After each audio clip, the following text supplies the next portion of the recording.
Jesus, baie dankie dat U vir ons vandag genade gegee het om voor die aangesig te verskyn. Here, terwyl ons die woord gaan open, is my gebed dat die Heilige Gees ons gedagtes sal gaande maak en vir ons daardie verband met ons eie lewens sal trek, sodat U die beste kan doen. Seën ons nou in Jesus naam. Amen.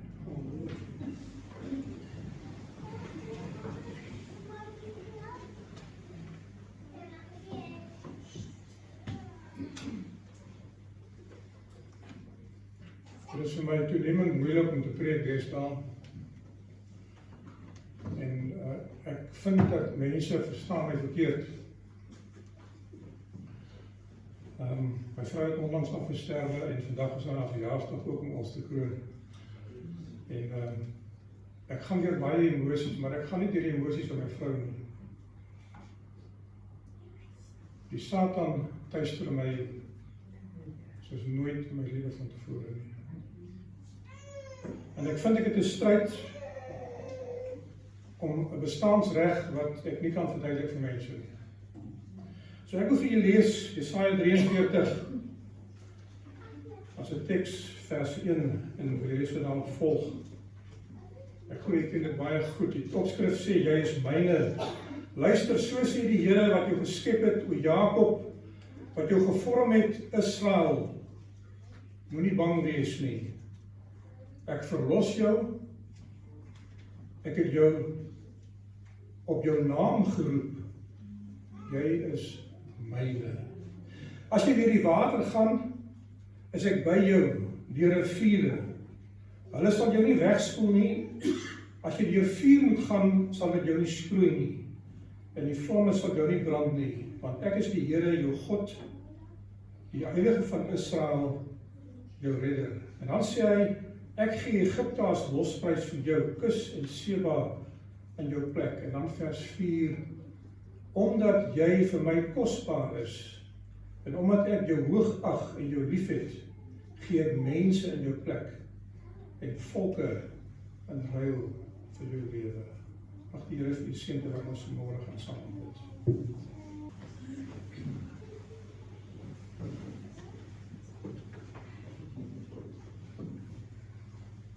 Ek het baie boeke versamel. In my boekrak is daar 'n hele reeks van Charles Spurgeon, die groot prediker van die vorige eeu.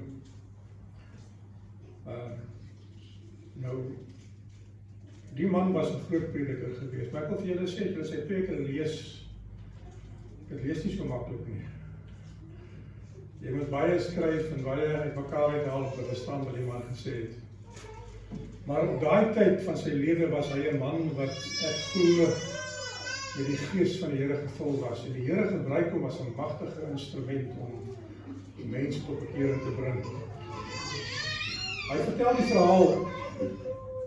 Hy gaan die oggend vroeg na die tabernakel toe, soos hulle die plek genoem het, waar hulle bid het, baie groot byeenkomssaal wat 'n paar honderd mense kon vat. En daar's niemand in die saal nie, dis nog voor die tyd, dis seker so 2-3 ure voor die tyd. En hy staan agter die kansel en dis die tyd voor luidsprekers en klankversterkers en hy oefen sy stem. En hy roep die woorde uit van Johannes 1 vers 29 in Engels. Behold the Lamb of God. Dan luister hy na die echo. Hoe dit klink in die leë saal. Hy het dit die tweede keer gedoen en die derde keer. Nou daar was niemand gewees nie. En toe hoor hy geraas op die galery, die balkon. En hy sien daar is 'n man wat daar besig is met iets en die man begin afloop. En hy wonder wie is die man wat daar in die kerk is. En die man stap af met die trappe, stap af met die saal, die voorkant toe. En hy kom reg hier voor die kansel waar Charles Spurgeon gestaan het, en hy het stil gebly. En hy kniel hier voor die kansel en hy gee sy hart aan die Here oor. Die woorde aanskou die lam van God het op daardie oomblik die man se hart aangeraak, die regte tyd. Geliefdes, ek glo daar is 'n tyd wat ons vatbaar is vir die dinge van die Here, daar is 'n tyd wat ons miskien nie vatbaar is nie. Hebreërs 3 sê, vers 15, vandag as julle sy stem hoor, verhard nie julle harte soos julle vaders in die woestyn hulle harte verhard het nie. En daardie teks gebruik ek baie, want dit is vir my daardie raakpunt oomblik, wanneer die Heilige Gees iets na jou toe bring wat vir jou van toepassing is, wat jy verstaan en wat jy nodig het vir jou siel. Het gebeur nie altyd nie, maar daar is tye wat 'n mens 'n teks lees en daai teks staan so uit. Daar is tye wat 'n mens 'n lied sing en daai woorde spreek met jou hart. Daar is tye wat jy in jou verskilling is, waar jy oor dinge dink en dan bring die Here vir jou 'n gedagte en dan besef jy, maar God praat met jou as mens. Dan maak jy besluite. En ek is half bang vir sulke besluite, want ons profetes sê vir ons dat ons beloftes en besluite is soos toue van sand, ropes of sand. Ek het al baie vir julle gesê, ek is lief op om museum, kastele te bou en in die sand te speel.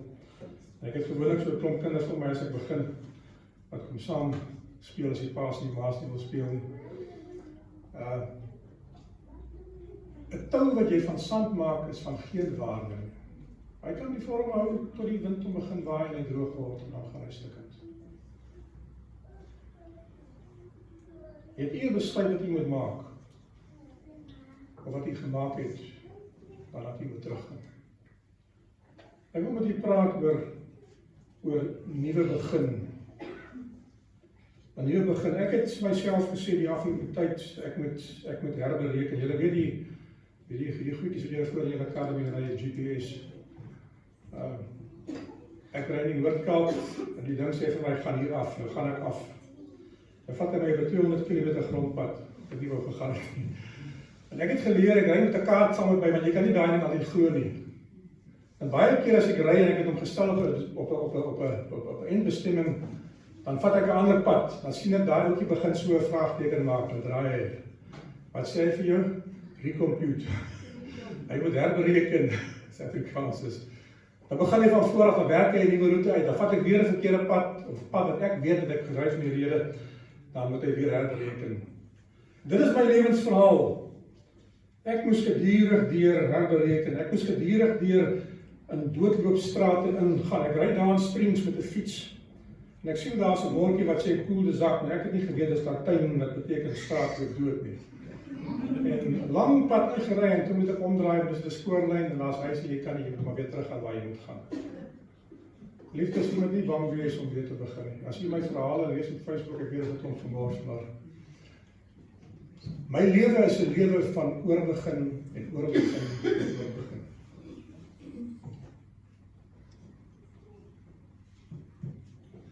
Ek wil nie sê nie moedeloos word nie. Maar daar is tye wat 'n mens net vir die Here sê, dit is nie genoeg. Maar die pad nou reguit raak voor ons. In die jaar 49 voor Christus, Italië, tussen die Adriatiese See, in 'n klein dorpie van Roemenië is daar 'n rivier wat baie bekend geword het, berig. Die rivier se naam is die Rubicon rivier.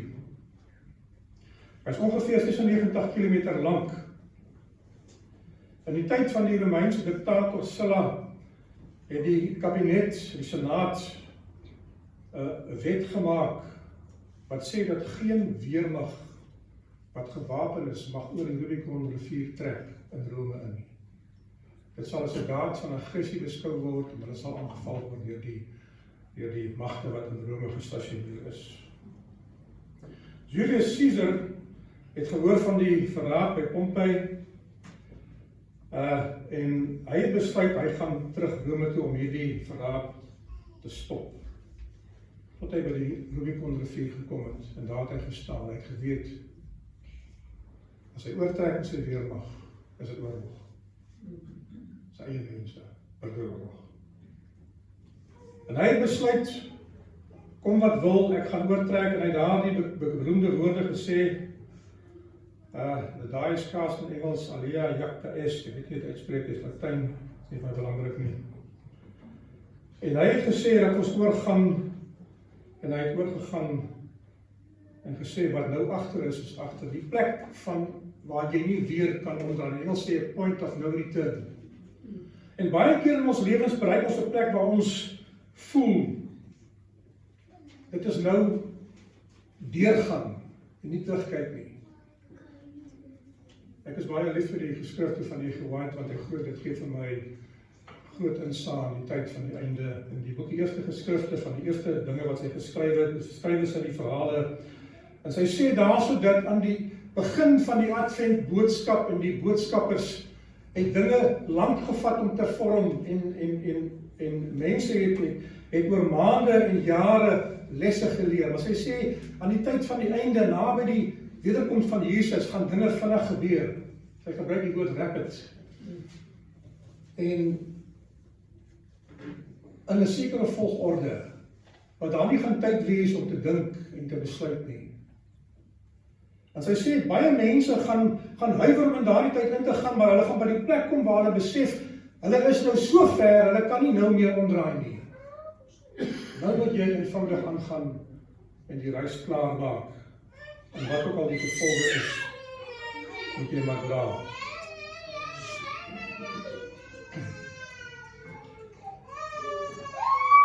Ek wil vir julle lees Lukas 13.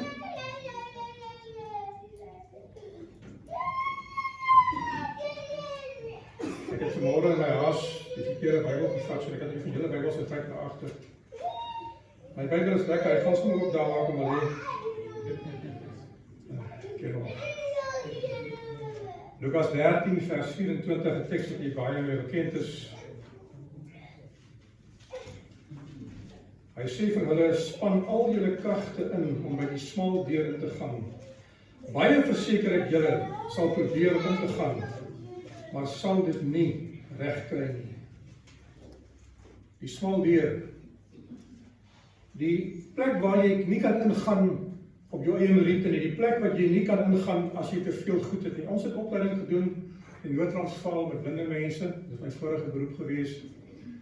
En ek het al vertel in die vorige boodskap, die hekkies is dierehekkies, hy maak so vee, so jy kan instap en dan moet jy draai om weer uit te gaan, so 'n bees kan nie daar instap en draai nie, so hy kan nie weer gaan nie, maar 'n mens kan. Ons het rugsakke gedra met toerusting, ons het vir die dag uitgegaan om te gaan navorsing doen. Ek het 'n handleiding geskryf op daai stadium vir die Nasionale Raad vir Blindes.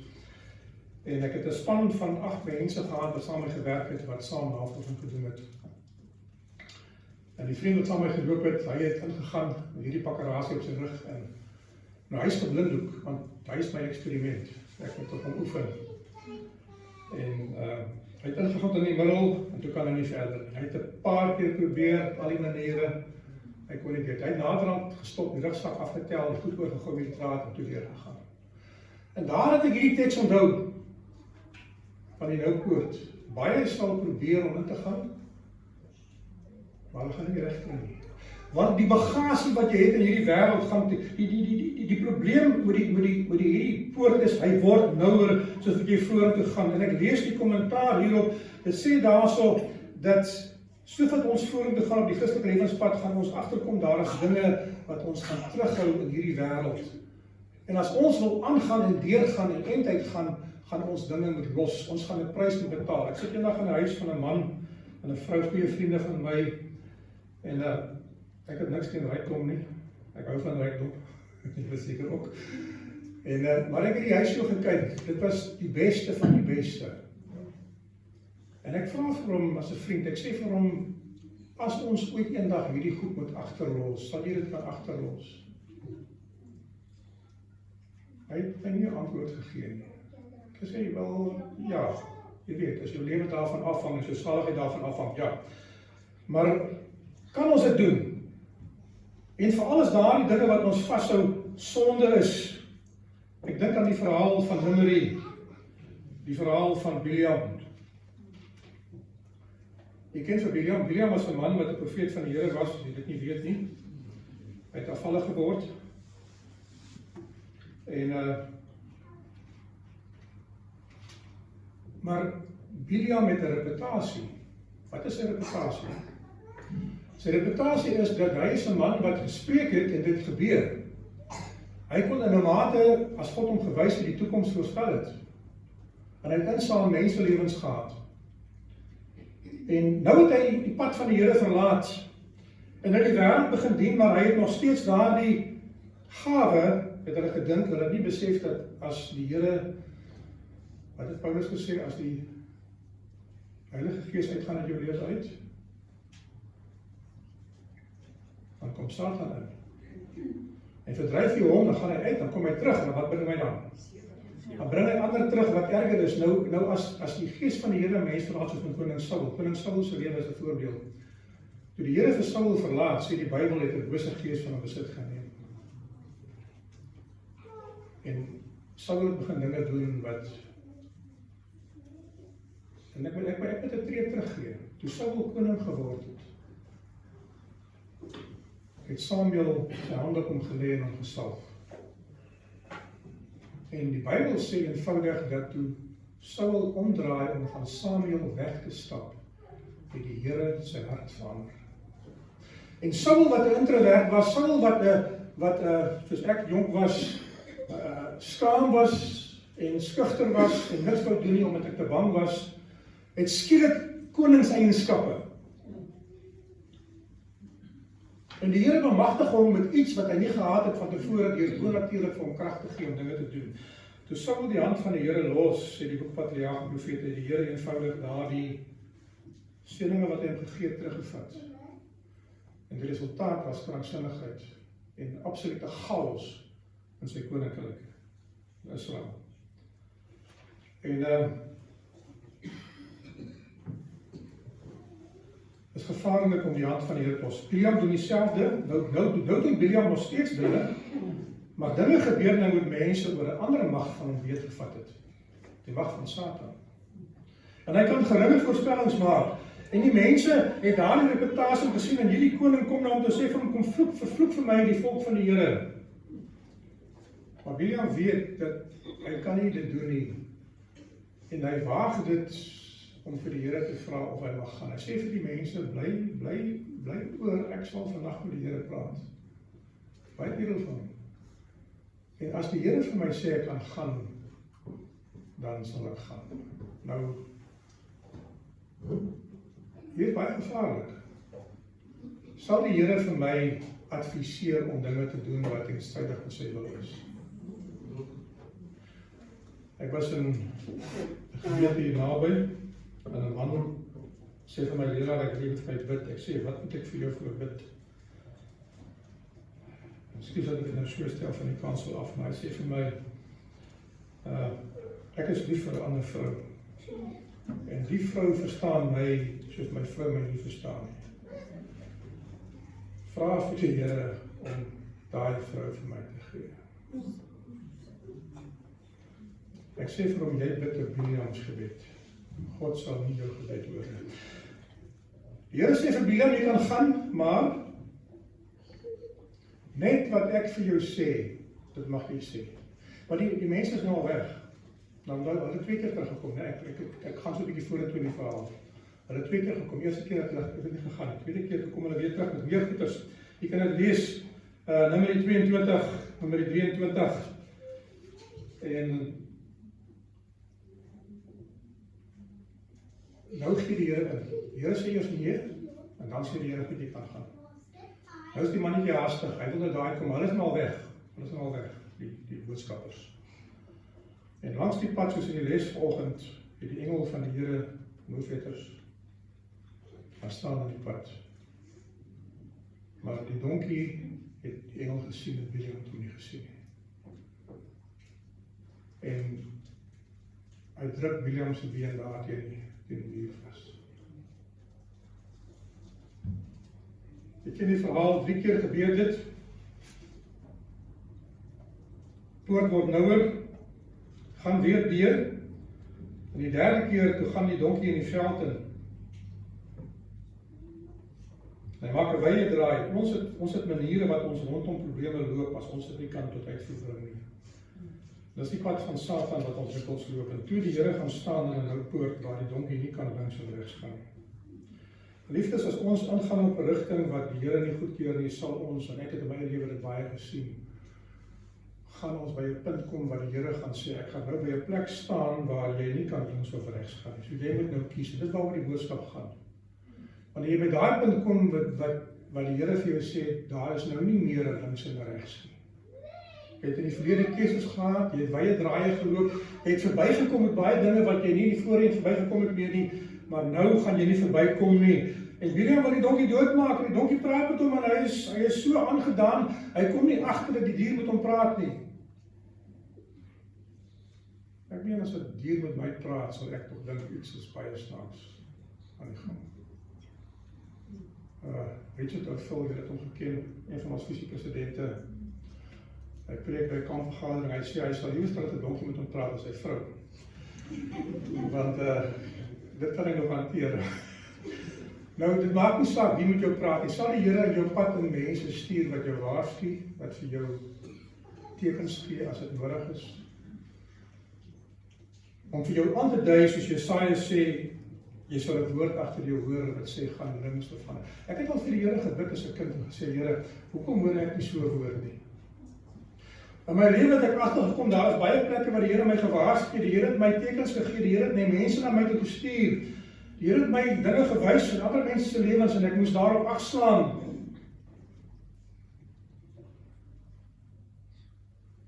Is daar boodskappe wat ons so maak, ons kom by dit verby. En ek was in 'n kerk gewees waar ek op die kerkraad vir die raadslede gesê het dat by die kerkfunksies wil ek graag hê dat julle die kos wat julle bedien volgens die gesondheidsboodskap moet wees. Dit is ons advies in ons kerkaanleiding. Moenie daar dinge doen nie. Nou hulle wou 'n skaap gebraai het, sê ek nee, as julle gaan 'n skaap braai by julle huis, privaat is julle saak, maar by die kerk, 'n kerkfunksie gaan ek nie toelaat nie. Toe vra hy vir my, jong man gewees, hy sê, leraar, kan ons daarop stem? Dat die gemeente stem. Ek sê, jy stem nie op beginsel saam. Dis reg of dis verkeerd. Daar is nie twee maniere nie. Hy was my baie kwaad gewees, baie lank. Maak ons so, is daar sekere dinge waarby ons verbykom, met ons onsself ietsie gun. Judas, ek lees in Koning van die Eeuwe dat Judas het homself klein bedragies geld betaal vir taakies wat hy verrig het. Hy het iets gedoen, dan sê hy is die tesourier, so hy kan vir homself ietsie gee. En dan het hy van die geld. Maar wat het die Here vir hom gesê? Jy is 'n dief. Jy steel.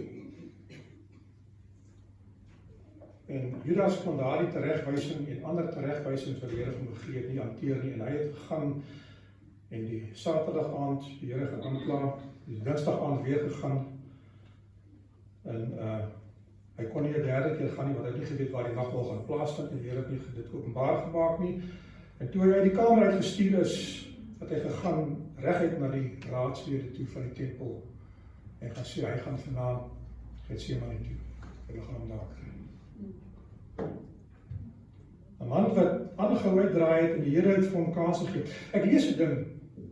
Ek het baie oor die ding gewonder. Dikwels wanneer ons in die bevallighede van die Gees bid, werk God om ons gebede te beantwoord deur ons in omstandighede te plaas wat daar dinge na vore sal bring. Dit kom uit die boekie Gelyke van Christus uit. As 'n ander stelling in Grootstryd wat sê dag vir dag onderrig God sy kinders deur hulle daaglikse omstandighede berei voor vir die rol wat hulle laat in hulle lewe gaan speel. En dis die uitslag van die daaglikse toets wat bepaal of hulle oorwinning of 'n neerlaag in die groter krisisse van die lewe sal behaal. Daar's een in Koning van die Eeuwe wat soortgelyk is. En ek het as 'n jong seun begin wonder oor hierdie ding. Plaas die Here my in omstandighede van kleins af wat vir my 'n vormingsskool is soos Moses in die les, wat my voorberei vir die werk wat ek later moet doen. Nou as ek terugkyk vandag, kan ek vir sê dit was so gewees. Die meeste van die dinge waar ek toegelaat het dat die Here my lei, het my voorberei vir die werk wat ek moes doen, alhoewel ek foute gemaak het. En 'n huurprys daarvoor moes betaal, as jy my verhale gelees het op Facebook.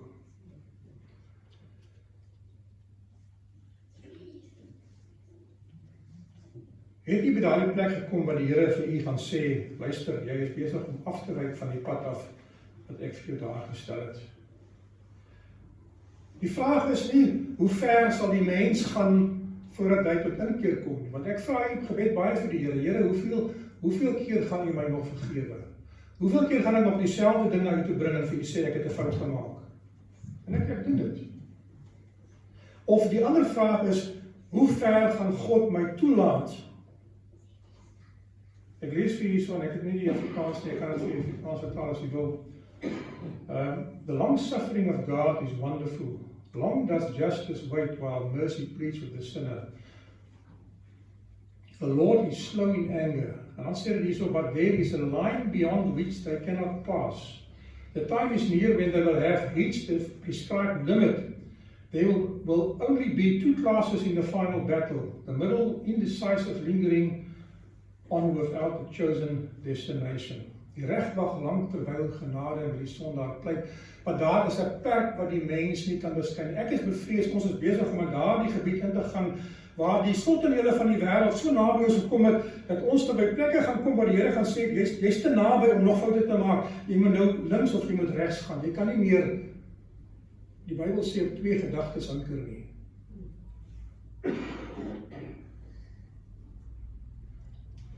Ek wil vir julle sê, ek het die laaste naweek in die kerk gesê, ek gaan dit weer sê, daar was nooit 'n tyd in my lewe wat ek so deur Satan aangeval word as nou nie. Nou dat ek nie meer die bediening is nie, die profeterie is. Nou dat my vrou nie meer daar is. My vrou, julle wat vir Hanlie geken het, Hanlie was daar net reg in die verkeer, daar was nie tussenpad nie. Sy het baie vir my gesê as predikant. En nie oor ek predikant is nie, maar as man. Ek gaan nie dit saam met julle doen. Sy was vir my gewete, nie dat ek nodig gehad het, nie glo ek het. Maar dit is nie meer daar nie.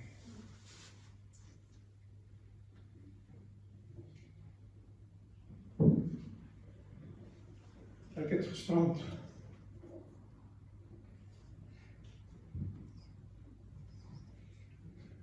Het die Here gesê, miskien moet hy hierdie werk van my wegvat. Want gisterandse les het vir my verskriklik geraak. Weer eens, nie dat ek het gisterand vir eerste keer bestudeer, ek het die hele week aan gewerk. Is ons geskik om voor die Here te staan nog, elke dag? Geliefdes, die pad vorentoe gaan nouer word, en as u iemand is wat die Here kan gebruik, en ek sê nie dis my geval nie, maar as u iemand is wat die Here kan gebruik, gaan hy geen steen onaangeroer raak om vir jou van die pad af te vat nie. Met mense, met jou beroep, met jou finansies, met jou liggaam, siekte, met sonde. Hy gaan elke ding probeer om vir jou uit daai plek te kry, wanneer jy moet van nou kies en sê, moet ek links of moet ek regs gaan jy besluit, nog een keer hierdie kant toe miskien. En jy weet nie of dit te laat gaan wees nie. Elia staan by die berg Karmel. Hy sê vir die volk van die Here, as die Here God is, dien hom, as dit Baal is, dien hom. Julle kan nie albei dien nie, want Israel het die Here gedien, maar dat die Baals afgoderry ook aangehang. En hy gee vir hulle toets. Hy sê vir hulle daar van die oggend af tot die middag 3 uur toe probeer julle om vir Baal te kry en die vuur in die brand te steek. Want dat ons probeer. En toe het Elia die altaar van die Here herstel. Baie simbolies vir my. Hy sê grawe 'n gat rondom die altaar. Maak hom vol water en hy gooi daai offer nou die van julle wat vuur maak weet, as jy hout nat is dan gaan jy sukkel, jy nie 'n spesiale apparaat het nie. En hy kniel en hy bid. En die Here antwoord met vuur in die hemel uit. Die Here verteer die offer, hy verteer die altaar, die water, daai gat het nog groter geword wat daar was. En nou die volk geweet, God is God, nie Baal nie. 'n lyn van onderskeiding, die Jordaanrivier, die Skelfsee vir Israel, toe Egipte verlaat, is die Skelfsee daar, wat hy sê, Egipte is nou agter julle, julle gaan nou Kanaan toe. En ek het vir julle van tevore 'n boodskap gesê, hulle sê vir Moses, toe ons nog in Egipte was, het ons vir jou gesê, los ons hier, ons is tevrede. By die vleispotte van Egipte, die lekker eie, die koffel, die pruie, en die skaduwee van die Nylrivier. Ja, slaverny, ons kry swaar, maar ons het ander dinge wat daarvoor opmaak. Daai tog Kanaan toe is nie die moeite werd nie, ongeveer 160 km wat hulle moes trek, as jy gaan kyk op die Bybelkaart, die pad wat hulle sou loop. Was te veel. Die Here sê vir hulle by Kades Barnea, hy sê vir hulle, hoe lank gaan julle nog by hierdie berg kamp? 'n jaar kamp hulle daar. Hulle is 11 dae van die grens af. 11 dae. Maar hulle wil nie gaan nie.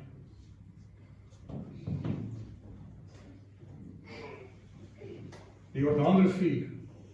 Toe die Jordaanrivier vlak was en deurgangbaar was, sê die Here vir Josua, wag. Hy stel die besluitnis in en hy sê, maak hulle verbond met die Here reg, want die Here gaan groot dinge onder julle doen. En vir 2 maande kamp hulle daar, en nou is die Jordaan in vloed, dis in een seisoen. Hy stroom oor sy walle. Nou 'n strateeg sou gesê, trek deur as die water laag is. Die Here sê, wat die water kom.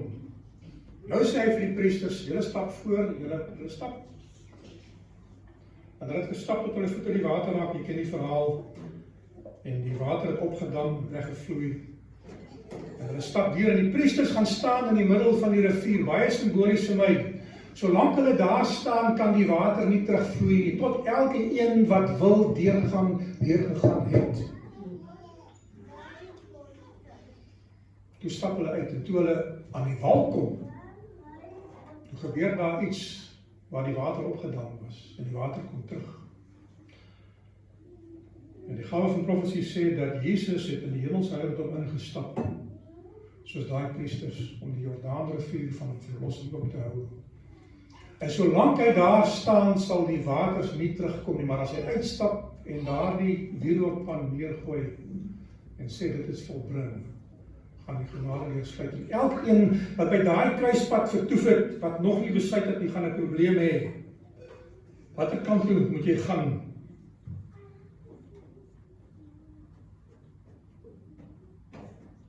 Ek lees 'n verhaal van een van die saagmeulers in Amerika, waar hulle hierdie stompe met die kanale af laat kom van die berg af, in die rivier laat val en dan vloei dit af na die plekke waar die saagmeule is. Hulle word gekategoriseer en uitgehaal en alles wat nie bruikbaar is, gooi hulle een kant en dan daardie hout wat weggegooi is, sit hulle op 'n vervoerband na oond toe. Maar langs die pad is daar 2 manne wat daar staan met groot ysterhakke en hulle moet hierdie hout deurkyk. En as daar 'n hout verbykom wat lyk of hy nog bruikbaar is, wat miskien nie op daai band hoort nie, moet hulle hom afhak. Dan gaan iemand hom kom haal en terugvat en kyk wat hulle kan gebruik van. En ek het so gedink, dit is vir my so tipies van wat God doen. God wil nog 'n laaste keer vir ons sê, dat ek jou afhaal van daai pad waar jy is. Jesaja 1 vers 18, kom nou laat ons die saak uitmaak, sê die Here, al was hulle sonde soos skarlaken. Baie mense sê vir my, ek het te ver gegaan. Ek het 'n fout gemaak. Ek het twee video's op die internet geplaas die week, albei oor die lewe van Moses en ander een ook. Wat ek vir u gesê het, dat daar is nie so 'n ding vir die Here dat jy te ver gegaan het, behalwe as die Here jou genade toegemaak het nie. Ons maak foute. Ons doen sonde. Maar as die genade van die Here na ons deurdring en ons kan by daardie plek kom waar ons tot inkeer kom, kan die Here ons weer gebruik. Ek staan voor u as 'n lewende voorbeeld. Ek moes nooit in die bediening gegaan het nie. My verhaal gelees het van die weet wat ek sê. Die Here het vir my 'n deur oopgemaak en ek het daar deur gevat en ek het geloop het om. Met baie stryd en baie moeite. In baie plekke langs die pad het die Satan probeer om my af te gooi van die pad af. Maar die Here het my daar gaan hak. Hy sê vir Josua, jy is brandhout wat uit die vuur geruk is. Hy sê vir Jakob, ek het jou op jou naam geroep, jy is myne. Hy sê vir Sagaria, toe die Satan hom aankla, hy sê vir hom, die Here bestraf jou, sê hy vir die Satan. Hierdie man is brandhout wat uit die vuur geruk is. Miskien is u so iemand wat die Here gaan haal daar en gesê het, ek gee jou nog 'n kans. Mense gaan nie 'n kans gee nie, maar u nie mense te steur nie. As ek my mense gestuur het ek nie vandag hier staan nie. Jy moet gaan waar die Here u roep, en dit gaan dalk 'n bitter pad wees, dit gaan 'n moeilike pad wees. My vraag is, diskwalifiseer ek myself? Is ek die oorsaak van dinge? Of is daar ander dinge wat ek veroorsaak? Kan ons van vooraf begin, kan ons 'n tweede kans gee? Die Here het in die les van vanoggend van Moses gesê, jy het jouself min geag, jy het jouself afgeskryf. Ek is nie klaar met jou nie. Ek gaan jou terugstuur, ek gaan jou bemagtig, ek gaan jou krag gee, en hy gaan terug. Vir Paulus sê die Here, 2 Korintiërs 12:9, my genade is vir jou genoeg, want my krag word aan die swakheid van die mens volbring. Die Here sê, ek soek nie 'n volmaakte mens nie. Ek soek iemand gehoorsaam is aan my, wat ek kan vorm, wat ek kan soos klei maak, dat hy inpas by die plek waar ek hom gebruik. En as ek jou swakheid met my krag kan aanval, soos die vlammetjie in die brandende bos van Moses, dan gaan jy suksesvol wees. Maar as jy in jou eie krag gaan staan, gaan jy dit nie kan doen. Een leraar bel my in oggend, hy sê van my, 'n proponente gewees, interns, die Engelse sê, en hy sê, leraar, niemand, ek is so onwaardig, ek kan nie voor die Here gaan staan. Ek sê vir hom, daar is nie 'n beter gevoel wat jy kan hê as dit nie. As jy vol is van jouself en jy dink jy is iets, dan kan die Here jou nie gebruik nie, maar as jy vir die Here sê, Here, ek is leeg, ek is arm, ek is niks werd nie, dan kan die Here sê, maar ek kan jou krag gee. Ek kan my vlammetjie in jou hart insit. Ek kan vir jou iets maak. Josua 5:9 sê die Here vir Josua, vandag het ek die smaad wat van Egipte af op julle gerus het, van julle afgewend. Die volk van die Here is vir 40 jaar, effektief 38 jaar in die woestyn, die jare gaan tel. Die Bybel gebruik volgetalle. En die Here sê, daai vloek het tot 'n einde gekom. Ek het in 'n stadium vir die Here gesê, gaan u die vloek wat op my rus van my af wegvat, of gaan u dit los? Ek staan voor u vandag, omdat die Here daai vloek weggevat het, toe ek reg was daarvoor. Maar die Here gesê het, gaan in hierdie krag van jou, soos hy vir Gideon gesê het, en verlos Israel. Is dit nie ek wat jou stuur nie, die ek is weer eens wat 'n verdraaide vorm is. Paulus sê in 1 Korintiërs 3:9, julle is God se gebou, God se werkers, die akker van God is julle, die gebou van God is julle. God sê, ek gaan jou bou, ek gaan vir jou maak.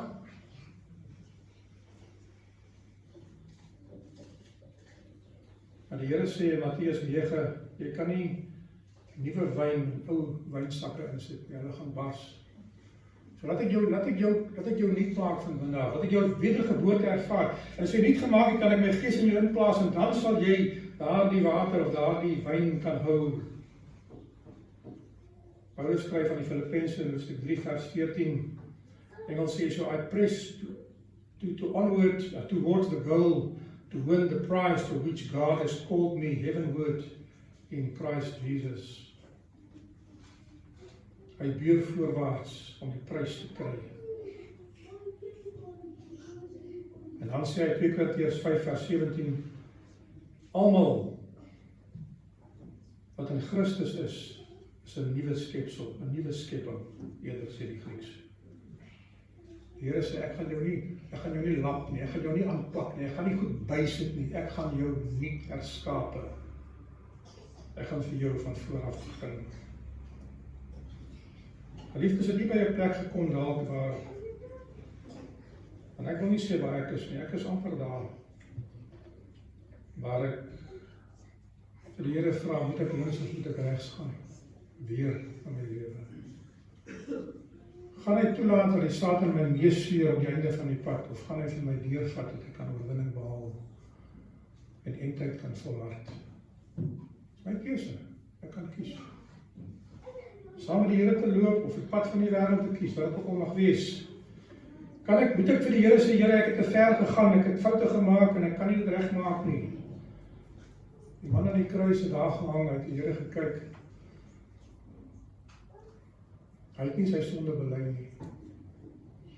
Hy het nie gesê hy is jammer oor sy sonde nie. Hy het na die Here gekyk en die Heilige Gees beïndruk hom en sê vir hom, hier is 'n regverdige man.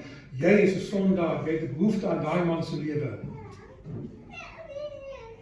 En hy sê vir die Here, Here, dink aan my wanneer u in die koninkryk kom. En die Here sê vir hom, jy sal saam met daar wees.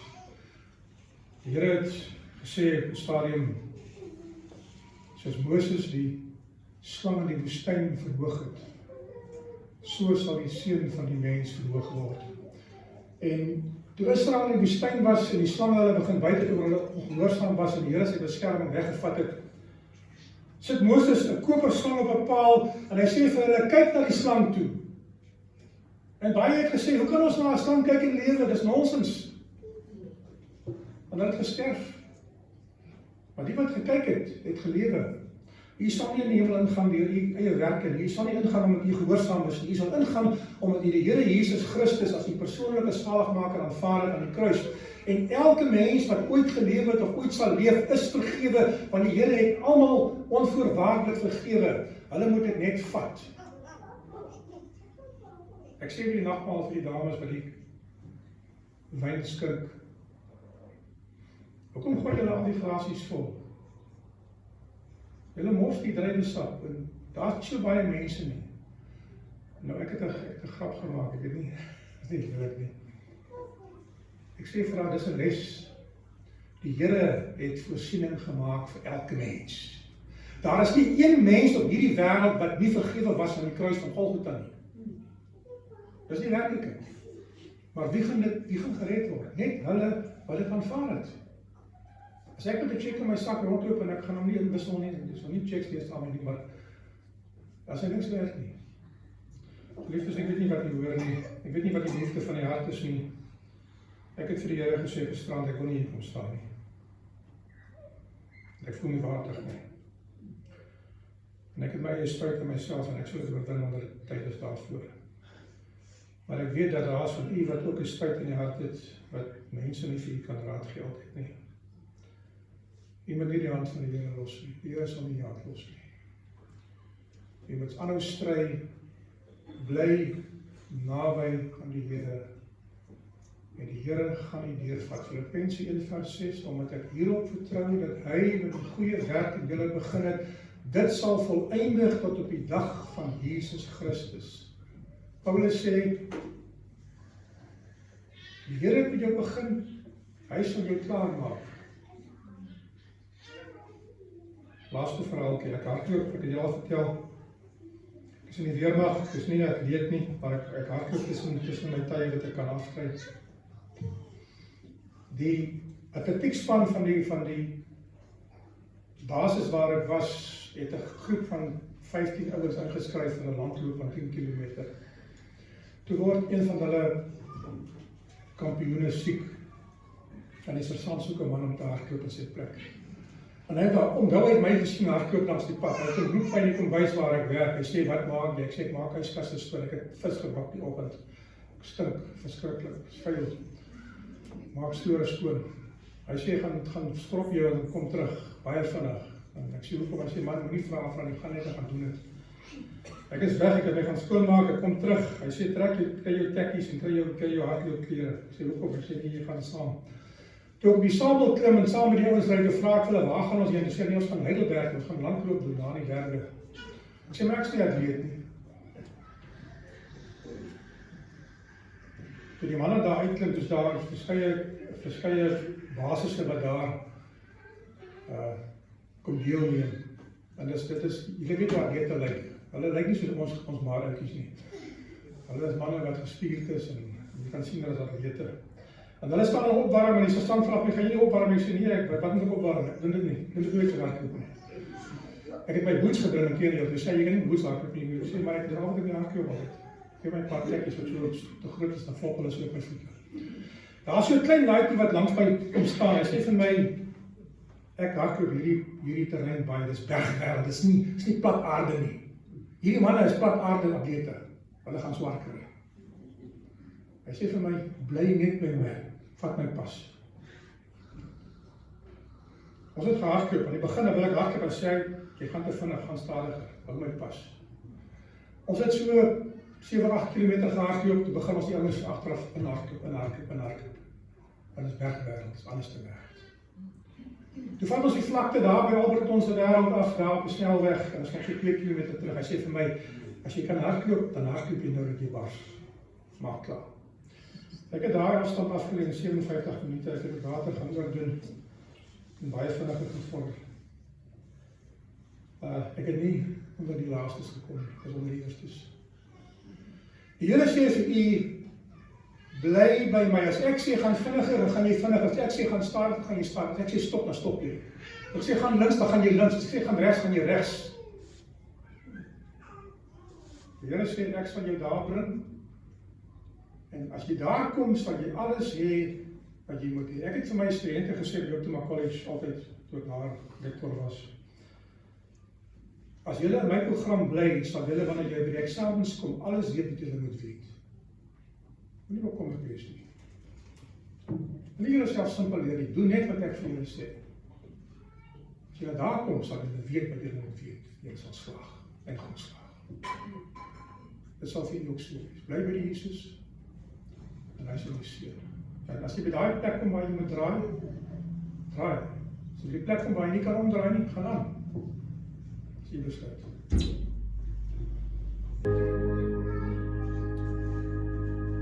Die genade van ons Here Jesus Christus, die liefde van God die Vader, die soete gemeenskap van die Heilige Gees met u wees en bly van nou af tot die ewigheid. Amen.